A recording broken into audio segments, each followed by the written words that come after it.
ഞാനും വെർജിൻ അല്ല. അല്ല, എനിക്കൊരു റിലേഷൻഷിപ്പൊക്കെ ഉണ്ടായിരുന്നു ബാംഗ്ലൂരിൽ. 3rd ഇയർ ആയപ്പോൾ വീട്ടിലറിഞ്ഞു, സീനായി. ഇറങ്ങിപ്പോവാനൊക്കെ നിന്നതാ.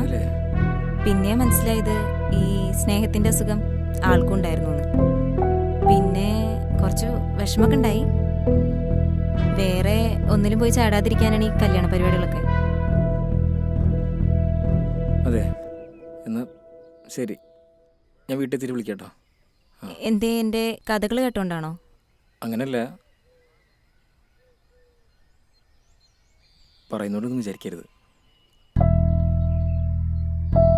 ഞാൻ കല്യാണം കഴിക്കുമ്പോൾ ഒന്നും കുട്ടി വേറെ ആളുടെ കൂടെ ഒരു ഫ്രഷ് അങ്ങനല്ല. അതിന് ചേട്ടൻ ഫ്രഷ് ആണോ? ആ, അല്ല, അതെന്താ, ചേട്ടനാവാം.